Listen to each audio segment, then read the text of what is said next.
I think with the way my approach to vocals being that it's death metal and I'm not your stock standard death metal singer, people either love it or they fucking hate it, you know, and I'm cool with that. I think my voice is unique in the sort of death metal environment, and I think, yeah, I don't give a shit if people don't like it because it's different. It's what I do. It's what I like doing. The guys in the band, they love the way it sounds, and fuck it. That's just how we approach it. And yeah, like I say, love it or hate it, that's what it is. Hey, what's up, Vox and Hops heads? I'm Matt, the vocalist of Cryptopsy and the host of the Vox and Hops Metal Podcast, brought to you by Sound Telemede and Evergreen Podcasts, where I sit down with fellow metal musicians to talk about their lives, music, and craft beer. How have you been? It's been quite a while. I took a few weeks off. I enjoyed the month of August. I sincerely had a blast. We just wrapped up Heavy Montreal presents Vox and Hops Brutal Montreal 2022, which was featuring Deicide, Cataclysm, Inhuman Condition, and Undeath. Man, it was just such a killer night the other night. I could just live there forever.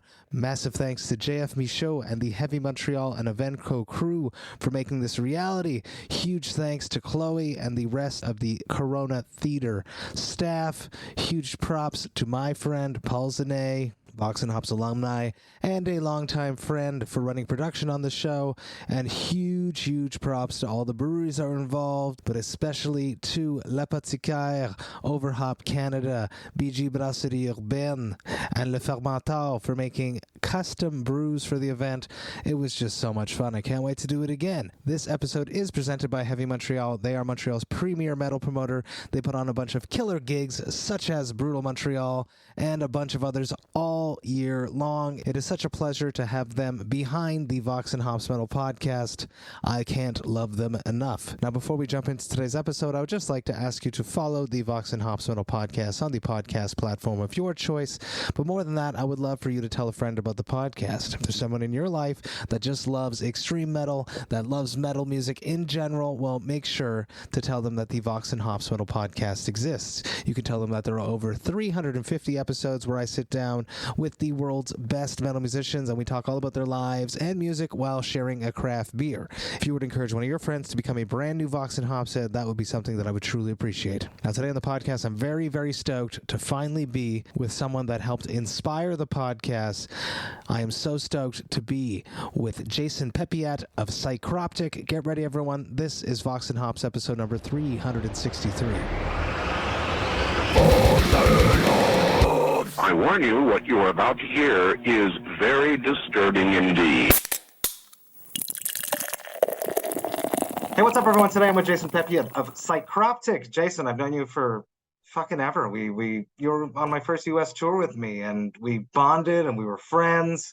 And then you went home for the birth of your child, and you just made it, and we've toured together again in Europe. Let's start with a simple, how are you doing? I'm going really good. I'm glad that the whole COVID-19 fucking locking everyone up at home thing is pretty much over, and we can get back to work. It feels good. It's like we're turning the corner and the sun is rising, and we're finally allowed to do what the other thing that we're supposed to do, aside from being a father and hustling in the day job. Yeah, that's it. So, no, it's like the big, it's like the pause button was hit for like 2.5-3 years, and now we get to hit play and we get to go out and have fun again. Back to it. Yeah. Shittiest question, the question that most of us like to start off with. How have you been coping with these glorious years, plural, of 2020, 2021, half of 2022, hopefully not the rest of 2022, and hopefully not 2023?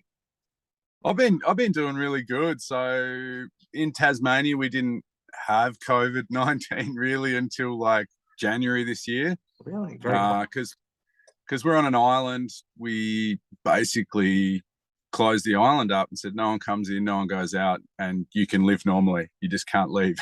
So obviously there was no touring and no shows going on anywhere in the world. So it was like, well, we're not missing out there. But it just meant, me and Joe were working in the studio a lot together. I could still see my friends. I could fucking leave the house. I could go to work. So I don't know, life was, I think, as good as it possibly could have been. I think we had a lot better than at least the rest of Australia, probably a lot better than a lot of the world. Absolutely. I spoke to Sam from Werewolves, who's Mark. sort of in bed with the Haleys, as most Australian metal musicians end up finding themselves eventually. Yeah. And he had some strong-winded opinions about the Australian COVID situation a year ago now, about when we had the conversation. But I don't want to go there. That is very interesting that the Tasmania, being an island, it's keeps everything tight, and it ended up being like a crazy positive thing Yeah, for and the thing normal is, life during a pandemic. yeah, like down here, I mean, it's a fucking great place to be trapped, you know? It's like, it's beautiful. I don't know if you can see. Hang on, I'm going to try and show you my view right now. Oh my God. Wow, it's gorgeous. Beautiful water. It's a beautiful day. You're in the future. I love speaking to people. I always typically do my interviews at night because I have a day job. And it's always cool to talk to people in Tomorrowland. I always think I think it's funny, but it's probably not. Yeah. How is tomorrow? No. Should I wake up? You're ancient history, Matt. Vox&Hops is all about hanging out with my metal friends, talking about their lives, music, and craft beer. It is tomorrow morning for you, so you will not be drinking a craft beer in your car with me right now. I will be, and I have a very cool one. What are you drinking there? What are we going to be sharing virtually right now? I'm on a latte. So one of my work colleagues just went down and got some coffees, and then I realized as soon as he brought it back, I was like, shit, I got to run off to my car and do this interview. So I got my drink though, so I'm happy. I appreciate you taking the time, having a chat with me. Definitely not while you're working. I have a very cool beer collab that I just released. 4 of them, actually. It's called Verticale. And a vertical basically is when you take a particular beer over vintages of many years. So you can have a 2015, 2016, and then you drink them in a row, so that you can see what these subtle differences that age brings to a wine, to a beer. That is a typical vertical. I came up with this project where I wanted to know what ABV would do to a beer. So I hooked up with 4 breweries with a fellow podcaster. We got a coffee roaster. We got a distribution thing involved in this. It's a massive project. Oh. Many people involved. So basically it's a coffee stout. They found one recipe, the exact same coffee from Café Pista, and then they went and just augmented the ABV, the alcohol content in each beer. So we have a 3.9%, a 6%, an 8%, and a 12%. And that is what Verticale basically is. Shout out to everyone that's involved. Of course, Bucké, that distributed the whole packs and put them together, Le Pack from the IPA podcast, and all the breweries. And there are 4 of them. There's Echo Session Ales that did the 3.9%. There is Kanawaki that did the 6%. There's Jackal Hop that did the 8%. And then there's Beauregard that did the 12%. The 11%, I'm sorry. So I want you to choose which beer should I drink with you tonight. You choose the percentage, number 1 through 4. Should I go low? Should I go high? It's up to you, Jason. Go high. Yeah, so we're going to number 4, 11% Sacrifice. And the artwork is super sick too, of course. Emma Rousseau art. I went to my friend during the pandemic started painting. So I went to her, like a vernissage, it's called in French. I went to her painting exhibit, and I walked into the room where my friend was exposing, and I saw these crazy like paint splatter things on the walls. This is not my friend's artwork. I fell in love with someone else's artwork at my friend's exhibit. So I took a card, and here we are about a year later, and I put her stuff on a beer can because I loved it so much. So this is 11% Coffee Stout, Café Pista, which is a very cool coffee roaster here in Montreal. I'm going to crack this. I would love to hear about the very first beer that you ever drank. Do you remember the first beer that you ever had, Jason?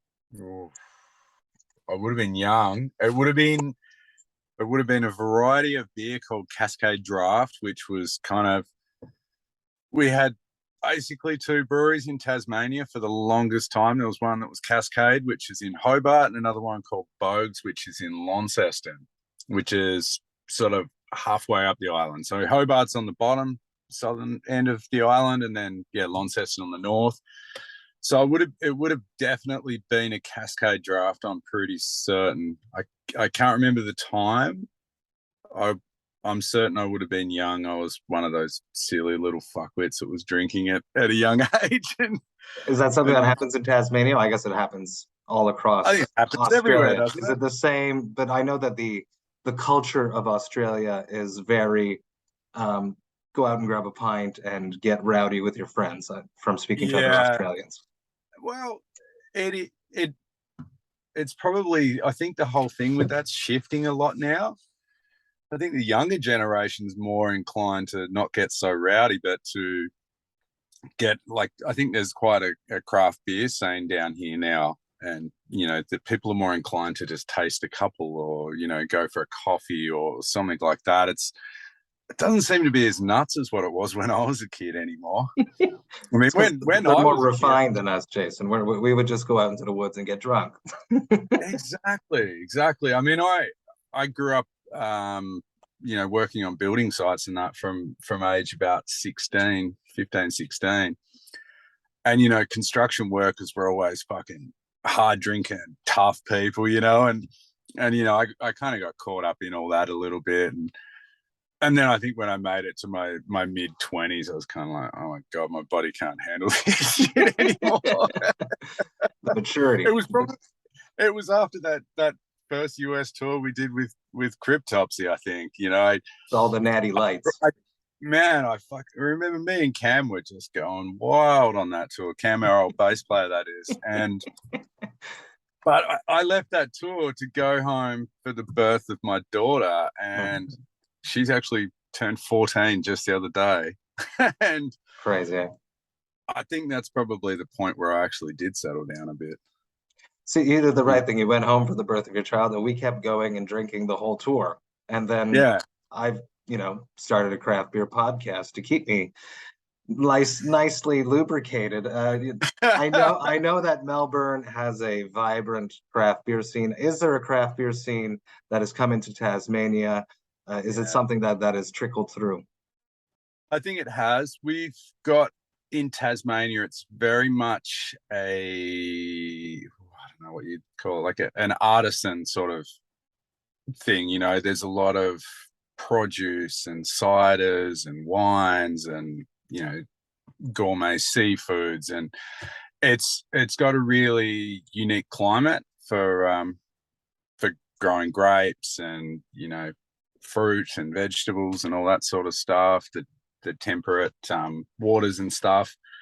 I mean, there's a lot of salmon farming and that. So I think the craft beer, I think, is starting to, you know, kick off down here. But I think, you know, over the next few years, it's something I can see really taking off, because it's becoming a really sort of popular foodie, trendy sort of destination for tourists to come down here, which is crazy because, you know, growing up down here, everyone thought Tasmania was like a fucking totally backwards place. You know, it's like, oh, everyone's banging their sisters and stuff like that down there. And now everyone thinks we're like, you know, this really contemporary sort of place. It's fucking weird. It's cool though. Yeah, it's good for you. I don't know how you enjoy the tourists coming and infiltrating your little slice of paradise. Yeah, and that's the thing. Like, we get so many more tourists and stuff down here now. There's I don't know, you might have heard of it. There's a festival that they have down here in Tasmania. So we've got, well, long story short, there's this eccentric multi-millionaire or billionaire who lives down here, and he's right into like fucked up artwork and evil shit and stuff like that. And his museum's called Mona, and he runs this festival which basically takes over the whole city, and it's called Dark Mo. They have, like, in the middle of the city of Hobart, there's like giant inverted crosses lit up in the street, and you know, all sorts of crazy shit going on. It's, you know, celebrating the occult and all sorts of shit. It's pretty crazy, and you know, all that sort of stuff's happening. That happens down here in winter, which was like a few weeks ago. And man, you should see the whole city in winter down here. It used to be dead, it just go into hibernation mode. But then since that festival's come, because it goes for a few weeks and it takes over the whole city, it's basically in winter now, the whole city of Hobart just bounces to life. It's fucking crazy. That's super interesting. And you should definitely like steal some of those inverted crosses and bring them on stage.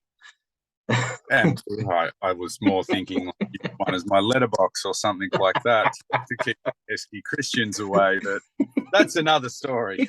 This Verticale, it pours out dark, ominous. It had a nice little head, but it set a little bit booze on the nose with a slight coffee tinge. It's very dark. Mm-hmm. Nice roasted malt. It's got that boozy bite. The coffee is very subtle. Killer. Crazy project. Lots of work. I'm happy it's out. You've been a busy boy, Matt. I have, and I do, and I've been wanting to say it. At the point this is coming out, there's probably over 360 Vox and Hops episodes. And it all sort of stems down to a conversation. I don't know if you remember this conversation. I do. Sitting up on the structure at Brutal Assault, the castle walls, the fortress walls where we were not supposed to be. And we're watching Cradle of Filth, wasn't it? Exactly. And we had a conversation, and you always find this way to ask questions that really get into my head that make me think. And when I was thinking of starting the podcast, that's a moment that really gave me confidence that I could do this. Wow. And I'm not joking. This is years ago. So thank you for because I was nervous at first. Yeah. Years later. Good thing we snuck up on the wall there. I do totally remember that. And it was with Sammy, the guy that was filling in on bass for us at the time. I think it was me, him, you, and Flo, maybe. Mm-hmm. And Mega was up there too, our sound man too, of course. That's right, yeah. Yes. Yeah, and I remember it was Cradle of Filth we were watching. Yeah. Yes. I totally remember. Yeah. Wow. I totally remember. Thank you. I wanted to listen about the soundtrack of your youth. Shit, hang on. No stress. I got time here. You're the one that's got to go to work. No, I just had a phone call came through. I've hung up on him. It doesn't matter. I'll call them back. It's Kaiser. He's like, what is the password? I would love to hear about the soundtrack of your youth when you're growing up in your parents' or guardians' house. What music was playing when you were not in control of the radio? What music did your parents or guardians listen to? My dad used to listen to a lot of classic Aussie rock bands like AC/DC, Cold Chisel, Midnight Oil. So it was pretty much all that classic Aussie rock, really. John Farnham was a big one. I don't know, he was massive out here. I don't know if he really got that big outside of Australia, but he was like, I mean, he's still got this godly voice, but in his younger days, he had this big, long, blonde mullet, and, you know, it was good. Joe Haley still absolutely worships him to this day. Anything Joe's into, I'm into. One of the most underrated extreme metal guitarists out there. I say it all the time whenever I can. I say that because I truly do believe that. Hail the Haleys. Love them to death.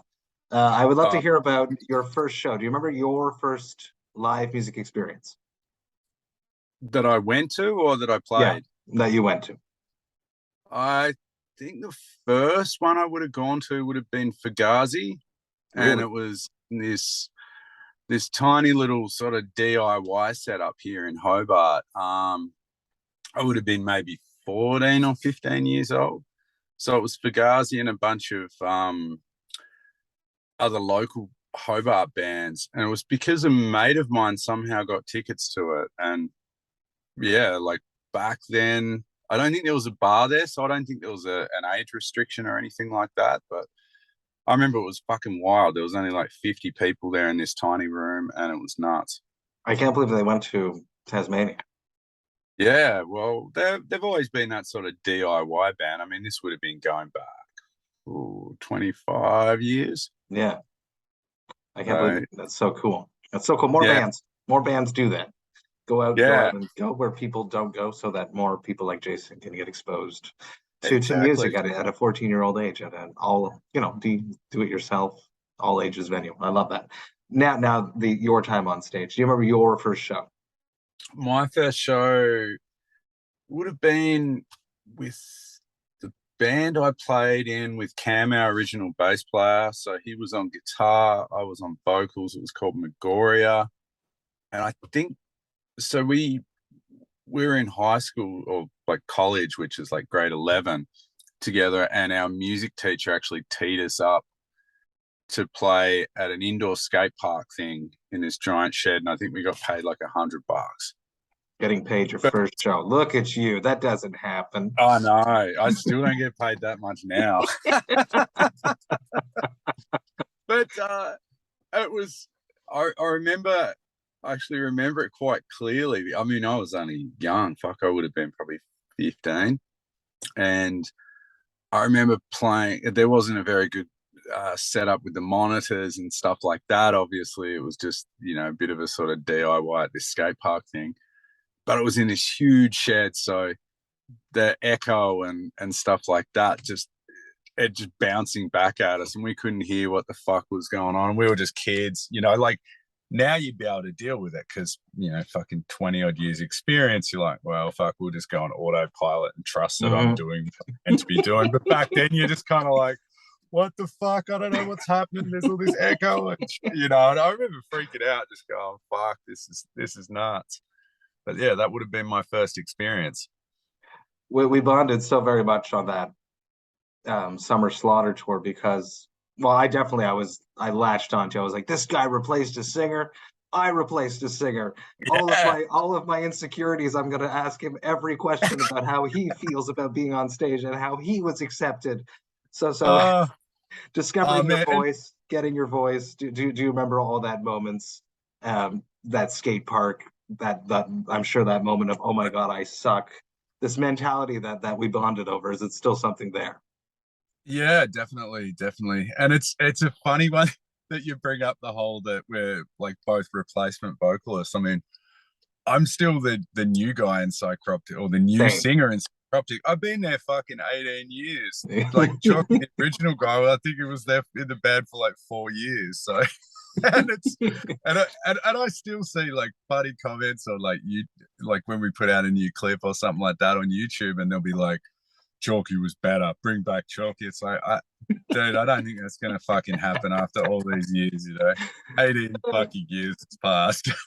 Totally, I get it all the time too. Oh, you'd get it with, because you've got multiple people before. You got Lord Worm and Mike DeSalvio. That's correct. Yeah. So you'd have all sorts of fucking hilarious comments to look through, wouldn't you? They're never happy, but I'm okay with that now. I'm okay with that. It took me 15 years to be okay with it, but I'm okay now. And that's the thing. Like my first few years at it, I was kind of like, fuck, man, why can't people just accept me? You know, you'd be like, I work so hard at this shit. And, you know, you just hit that point where you're just like, you know, I don't give a fuck, you know. I read the funny comments and I laugh, and I just, you know, when I see the bring back Chalky one, it's just like, man, Chalky's cool. Like, I like the dude. He's, I see, we live in the same town. We bump into each other, but it's like, he's never going to be coming back to play in Psycroptic, you know. So, yeah, it's just funny, and you got to just take it with a grain of salt. I think no matter, you know, how good you are or what you do or whatever, there's as an artist, as a musician, there's always going to be people that fucking hate you, and I think you just need to accept that. I think it's a key part to being a musician or an artist. You have to get over that.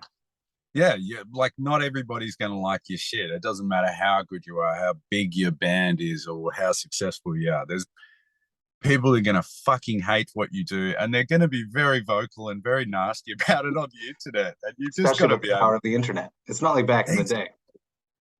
No, and that's like friends of mine now. They'll be like, man, I saw comments and these guys were really being arsehole to you, you know, and reckoning you fucking suck and stuff, you know. How does that make you feel? It's like, I just fucking laugh at it, you know. Fuck it. What have these guys done? Have they toured the world? I've been touring the world for 18 years. I'm pretty confident with what I do. There has been an evolution. There has been an evolution. It's continued on Divine Council. Divine Council came out August 5th via EVP. It's a banger, and I've been a fan since, you know, before we did Summer Slaughter together. So to watch the evolution of what you have brought to Psycroptic is something that I enjoy greatly. the more melodic approach to screaming, the phrasing, the giving a character a breath to the music. It's important to me, and I think that you really do tackle that well. So an evolution as an artist is important as well, and that's something you've brought into the band for sure. Yeah, I definitely think so, and that's the thing I really love about working in Psycroptic with Dave and Joe. You know, Joe's an amazing talent. Like his actual skill on playing guitars, it's amazing. But as a creative as well, I mean, that to me is what really gets me about Joe Haley's genius. You know, his writing and the way he composes music and puts it together, and he's very much one of those people. He doesn't like to do the same thing over and over. Like he's got a unique style of riffing. You can hear a riff and go, Joe Haley wrote that. You know, it's not many guitarists can do that. Yeah, he's a very distinct player, but it's always changing and structures. Like there's so much focus on like big epic choruses now and stuff like that, and it's just so nice to be working with a bunch of guys that are always wanting to move in the same direction, which it makes my job a lot easier too. And you know, they're encouraging for me to try new things and take risks, you know. And I mean, I remember back when like we did Observe, and I was sort of dipping my toes into really changing my vocal styles to sort of going from the, you know, standard Cookie Monster style stuff to sort of a more old school thrash, hardcore, whatever you want to call it, whatever the sort of style I blended into. I was kind of like, I really want to try, you know, shift this into this sort of style. And the guys were like, fucking do it, you know, stand out. Exactly. And that's, I said this in another interview the other day, like, I think with the way my approach to vocals being that it's death metal and I'm not your stock standard death metal singer, people either love it or they fucking hate it, you know, and I'm cool with that. I think my voice is unique in the sort of death metal environment, and I think, yeah, I don't give a shit if people don't like it, because it's different. It's what I do. It's what I like doing. The guys in the band, they love the way it sounds, and fuck it. That's just how we approach it. And yeah, like I say, love it or hate it, it's what it is. It's you. And I remember sitting up once again up on those barrack walls at Brutal's, and you telling me about how on this new record I put like clean screams behind everything. You had told me just about on like panned wide on each side. Yeah. And then on the next record, which was As the Kingdom Drowns, you invited Amy to come do basically almost the same thing, but with a way more clean voice. Yeah, it was the same. Using Amy was very much the same approach as to how I did it on the self-titled album. But the thing was, on the self-titled album, as an actual clean singer, I wasn't very confident. Mm-hmm.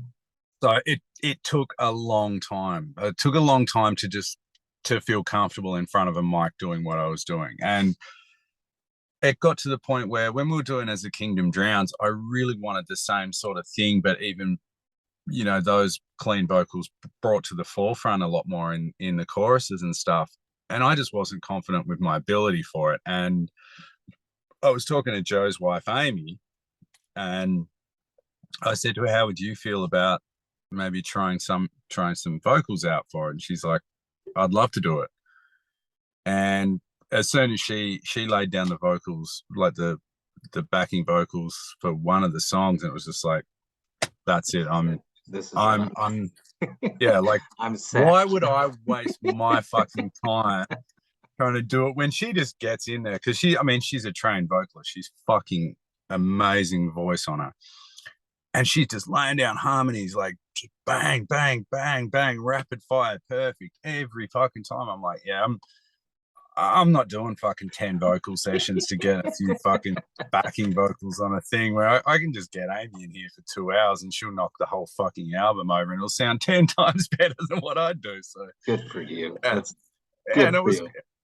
And that's the thing. And that's like with bringing Kaiser into the fold on Divine Council as well. So we introduced Amy last time. We've used her again on this album because it's like, will it work? And, you know, we sort of spoke when we were doing the Watcher of All EP about bringing Kaiser in on vocals, like, as well, because for those of you who don't know, like, Kaiser's filled in live for me quite a few times over the years. I definitely wanted to introduce that whole subject. So if you will allow me, there's many times that I've seen Psycroptic and you're not there. It's almost like I just asked you before we recorded this. I was like, you're going on tour with Folia. Are you going to be there? Because I didn't know the answer. And it is very complicated for people from Australia to tour. And you have a family.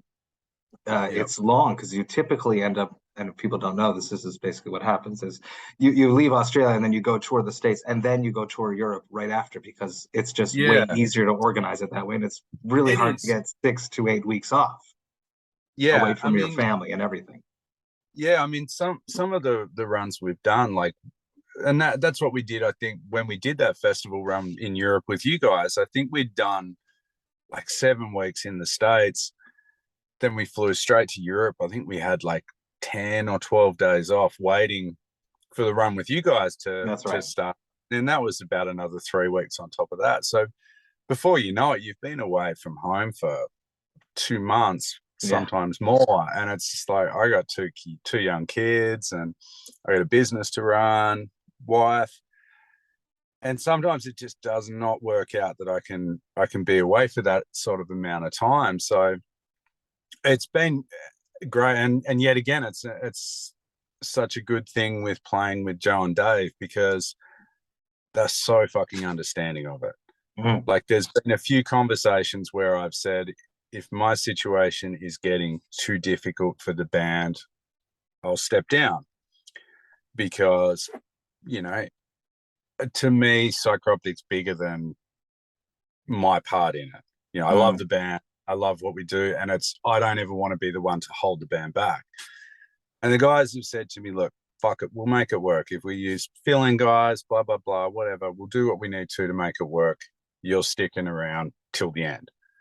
I'm like, fuck yeah, you know, so many bands probably wouldn't be so understanding with the situation. I don't think many would, but I think that you really have carved your own identity character. It's very important to the sound of the band now. Yeah, I think so too, and I think that's part of it. But obviously, Todd, our current bass player, is a great guy as well. But I think with obviously me, Dave, and Joe, we've played together for so long, and even before that, you know, we were good friends for quite some time as well. So it's kind of like there's such a friendship and sort of brotherhood there that I think is more important than anything else. Which it's just awesome. But then, so back to the thing with Kaiser, like with him going out filling in for me on tours and stuff. He's done multiple tours. He did the Voice run. He's gone to Europe with them. I've seen him with Psycroptic a few times. He's probably done about 3, maybe 4 tours in my stead, and then a lot of the times we've hired him to work for us, either coming out to Europe doing merch or driving for us in the States, because a part of the family. He is, and he's a close personal friend of mine as well. And he slots in perfectly. You know, we all get along. We're great. He loves hanging out with us. We love having him out with us. And it was kind of like one of those things that, you know what, let's just put him in on the albums. I still wrote everything as normal. I worked out where his parts were, wrote all his parts and everything, and put it all together. But it was just kind of like, I'm not going to be able to do all the tours. Like, we know that from the way things have gone in the past. It just doesn't work. And it's like, we want to be able to, we don't want to essentially have like an A team and a B team, if you know what I mean. Like, absolutely. You're not going to get there is a band out there, and people that are listening to this will figure this out, but I'm not going to name them. There was a time when you would show up to that band's show and you wouldn't know which version of the band you were getting. Yeah. Yep. And they would never advertise it. now it's different with that band, and I'm not going to say anything, but people will figure Yeah. out what I'm talking about. Yeah. You didn't want that, basically. No, we didn't want that. We wanted it to be like a proper lineup thing. So, and that's why we were like, you know what, Kaiser's going to be the guy moving forward that will keep filling in for me when I need it. And so it's like, let's just put him on the albums. Let's make him a member of the band. Who knows? Maybe one day we might do it where we're both actually doing the dual vocal thing live. Who knows? Sick. It would be sick. It'd be kind of, me and Kaiser, we spoke about it actually a little while ago, and we are like, it'd be so fucking obnoxiously ridiculous, but it would be cool to do, but it's kind of like, at least, it's, no matter which of us do it, you're getting the experience, you're getting like, 4 members of Psycroptic, you're not getting 3 members and a session guy. So that was kind of the idea behind that. And we found when we actually started putting mine and Kaiser's voices together in the studio that our voices are very different, but we tend to sing to a similar pitch. Interesting. So our voices actually blend together really fucking well. So like trying to jump them about and, doing the bits where, we're trading out between me and him, and then we're both singing at the same time. There's no awkwardness to the sound. It still sounds very smooth, and we can still make it flow very well. So once we did it on the EP, we were kind of like, yeah, well, fuck this. This works better than we actually thought it would. So when it came to the album, I was like, do you want to do the album, Kaiser? Do you want to just make this official? You just sing on the albums with us. I think it's so damn cool. I remember seeing it happen, the announce, and I was like, this is so damn cool. This is a conversation I want to have.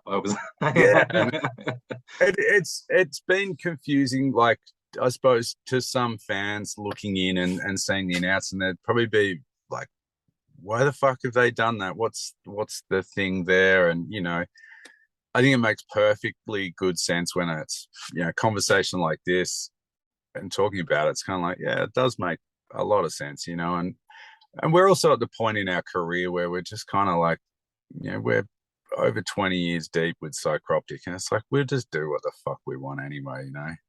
If we want to, for album, what is it, album number 8, I think, this one, it's like, if we want to add a second vocalist in, fuck it, we will. It's our band. We'll do what we want. Obviously, if people are listening, they don't know who Jason is. He's also the vocalist of Origin. He used to be the vocalist of Skinless for a little moment. He's a busy dude. He is a road dog. He loves to be on tour, which is how he ended up replacing you a bunch of times and then working for you, because it's basically what he was doing before the pandemic. You can go and check out the episode with Jason I did when he was singing for Psycroptic when they came to Montreal. With Voivod before the pandemic. I think it's interesting. I think I'm excited for the future of it, to see a tour where you guys are both on stage for a moment, even if it's for a second. I think it will happen. We had it was on a Canadian run. When was that? Fuck, would have been like 5 years ago. I can't even remember. Probably Devastation on the Nation. Makes sense to me, because I think he was there. He was doing merch or something for Devastation. No, he was on Ingested. He was singing for Ingested. That's right, because he sings for everyone. Exactly. Someone needs a singer. They call Kaiser up. But no, we did a 2-week run through Canada, and we ended up playing. What's the festival called? Modified Ghost. I'm gonna say. Yeah. The rickshaw. Yeah, so we were playing there, and actually Kaiser was driving another band on that run. He was driving for Seeker or something, I think. And anyway, long story short, Kaiser had sung for me before, so we knew a bunch of the songs. And when we were playing, I think Observant came on, and fucking Kaiser comes running out onto the stage. There was a mic planted, because it was the last show of the Canadian run. There was a mic planted there, and Kaiser grabbed that. Next thing, I didn't even know, but we were doing Observant together, and it was great fun. It's bound to happen again. I like that very much. I've been doing a whole segment about mental health. I think it's important How do you cope with when you're not feeling well, when days are dark? Where do you go? What tactics do you use to make yourself bring yourself out Um, of the dumps? well, I mean, I used to have in my younger days. I did used to have quite serious problems with anxiety and stuff. Of later part of my life, obviously cutting back on drinking and substances and assorted helped a lot with that. But I'm a real sort of, get working out sort of guy. If I've had a really shitty day and stressful, shit's getting dark, whatever, go for a run, lift some weights, go kick a fucking soccer ball with my son or something like that. So I think getting physical is the way to deal with it personally, I think. How about if you feel like one of your mates, one of your friends, as I steal me, I'm sorry, that's horrible. Nah, it's all good. It always ends up happening. That's so bad. How do you let me think of it. What do you do when one of your friends is not feeling well? You feel like they're spiraling out. What is your move there? What is your tactic? What is your secret way to bring them out of it? I mean, and you see it, obviously you've been on the road a lot too. I mean, people do have their dark days on tour. I mean, you're trapped in a van for, long periods of time on your own to spend too many hours with your thoughts and stuff. I think like just basically getting someone out of whatever the environment they're in, if you can tell someone's in a backstage room or whatever, and they're probably thinking of, getting homesick or whatever, and shit's getting dark for them. It's just sweeping them up and taking them out of that situation, I think, and trying to do something positive, go for a walk, go find somewhere to have a coffee that's maybe got some nice surrounds or something like that. I mean, I think a lot of the time it's the simple things. I mean, it's not necessarily, if people want to talk about what's going on, I think you just need to be there to listen to them. Often with men, as you'd know, they don't like to talk about what's going on, and sometimes it's just go and have a pleasant conversation and just change the environment that they're in. I think sometimes is enough to get people back into a good place. Just being there. I think that what resonates the most there. People just, I think a lot of the time just need to know they're not alone, Mm-hmm. Doesn't matter if you're listening to their problems or you're just having a friendly chat with them. I think sometimes when people are going through tough mental times, it's that what do you call it? That sort of self-isolation. I think that's what the problem can be for a lot of people too. They don't want to talk to anyone. They don't want to hang out with people. They just want to sit in the corner by themselves and just fucking think.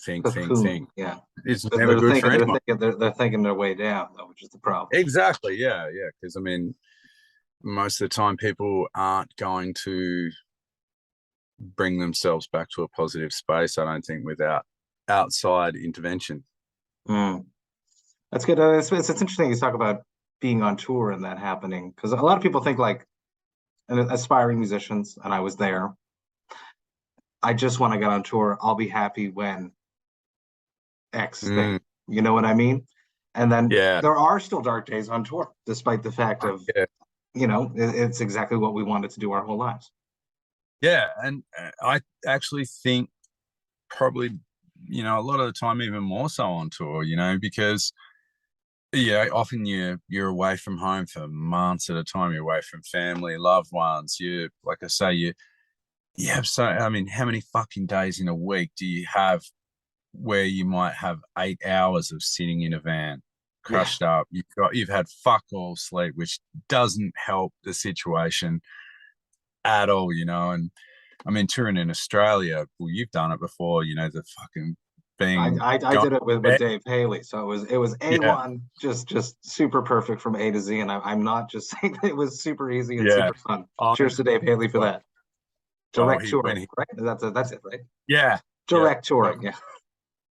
Well, see, with us, we used to always try to book the cheapest flights and everything possible. So a lot of the time, to actually make a tour profitable, we'd be like on 6 a.m. flights every day. You might get out of a venue and get to bed at like 2:30, and then you're up to go get on a flight That's 2 what you're hours supposed later. to do. You're supposed to go to bed. That's not what Cryptopsy does. We have Yeah. this evil voice in the back of our head that says, why Yeah. am I going to go lie down for 4 hours when I could stay awake for 4 hours? Yeah, I can hang out with my friends.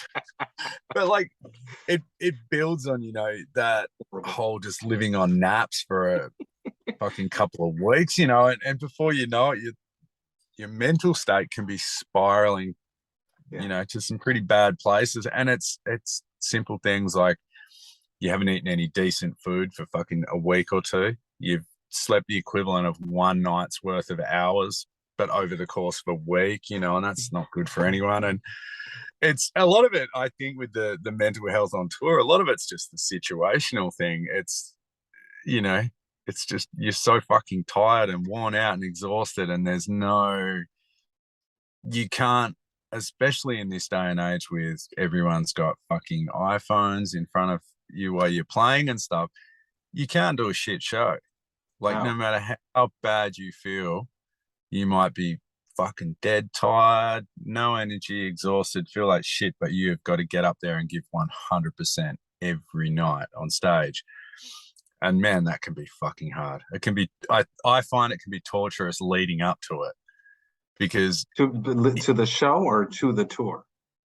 To the show, like when you're just that exhausted and that fucked and feel that crappy, and you've got to get up on stage and give 100%. It can be, it's probably not so much stage fright, but it's just kind of like, oh my God, this is gonna be fucking hard, Scrape the bottom of the barrel for the energy. Exactly, yeah. And which is why you do many tours sober. Is that another reason why? So that in instances like that, there's not the hangover on top of the exhaustion. Yeah, exactly. And I found since I have started, doing tours where it's not just don't get drunk at all. It's like don't have a single drink at all, which we're on because we have done tours together where that wasn't the case, and we did do 70,000 tons together, and that was most definitely not the case there. That was different. That was a very different situation, I think, for everybody. But I have seen you on where you've come through and you're like, no, I'm not drinking now, and I'm like, that's amazing. I like more power to you. Yeah. 70,000 tons. My God, that was just a fucking maniac fest. You guys weren't even meant to be on that to start with, were you? No, we were like a last minute ad. Yeah. Because I remember I ran into, I think it was Flo I saw first he was sitting at a bar with, I can't remember. Surprise. It might have been like, what's that? It said surprise. I was sitting in a bar. Yeah. I can't remember who he was sitting with, but I spotted him and I'm like, Flo, what the fuck are you doing here? And he's like, yeah, we got added last minute. Basically, it was a week before or something. Yeah. I love those. Wow. My work loves those when I walk in, by the way. Yeah. I work for myself now. So I'm the boss. So I've just got to explain to clients, and it's kind of like, fuck them. It doesn't really matter. But when I used to tour a fucking lot back in the early days, I was employed, and I'd get back from like a European tour. And this was before, smartphones and internet calling was, it wasn't easy to keep in touch with people back home. It was crazy. And a tour would get booked in the middle of, like, say, a European tour. There'd be a tour booked for the States. So we'd have like a month. We'd know about it, which was okay. But my boss, I'd get home and I'm like, yeah, by the way, I'm going on tour in the States. And he'd be like, when? I'm like, next week. Yeah. I'll be gone for 7 weeks. And he'd be like, you fucking what? It's like, yeah, you're not going. It's like, well, it was nice working for you, mister. But yeah, it's like, well, I will be going, and hopefully you might have a job for me when I get back in 2 months. These young kids now. Yeah. They don't know what we went through. Walking, I remember with my wife, I'm with the same. I wouldn't been with Jess forever. Walking would just change in my pocket in Europe, just to put like coins into like a payphone and say, hey, hello, I love you. And it was gone, like, yeah. That was it. Like, but I walked for 40 minutes just to put those coins in, just to say that, that was the amount of coins I had. Yeah. Oh man, I it was love doing crazy. collabs. I love making collabs. I like making collabs for Vox and Hops. I like to do it for Cryptopsy. I've made teas. I've made coffees. I've made coffee stouts. If you could make a collab for Psycroptic, what would it be? Something that really speaks for you. For me, it's beer. What would be for you? We did a nice red wine one actually not so long ago. Did you? That's so cool. How did I miss that? That's Yeah, so that cool. was What was it with a local vineyard in Psycroptic? In Psycroptic. In in in Tasmania. Tasmania? Thank you. Yeah. It was a friend of ours who runs a venue up in Sydney, a really close friend. Trad, he runs a venue called Crowbar, and Hell yes, I played there. you have played there. Yeah. So yeah, him and his wife own that venue, and obviously during the pandemic the venue shut down, so they opened up a company called Built to Spill, which was they'd do wine collabs between like a band and bands and brands and vineyards. So they were essentially the middle person, I guess. And they just approached us about it and said, would you be interested in doing it? We're like, fuck yeah, why not? It would be cool as. And then we were talking about labels and artwork and stuff like that. I do a lot of digital art, so digital painting. So I was like, you know what? Can I do the label for it? That's so cool. Yeah, so I had the pleasure of doing the artwork for the label as well, which was really cool and came out great. It was a really nice red wine. I've still got 2 bottles of it at home, actually, which just waiting for that special occasion. Maybe you'll open one on August 5th, hypothetically.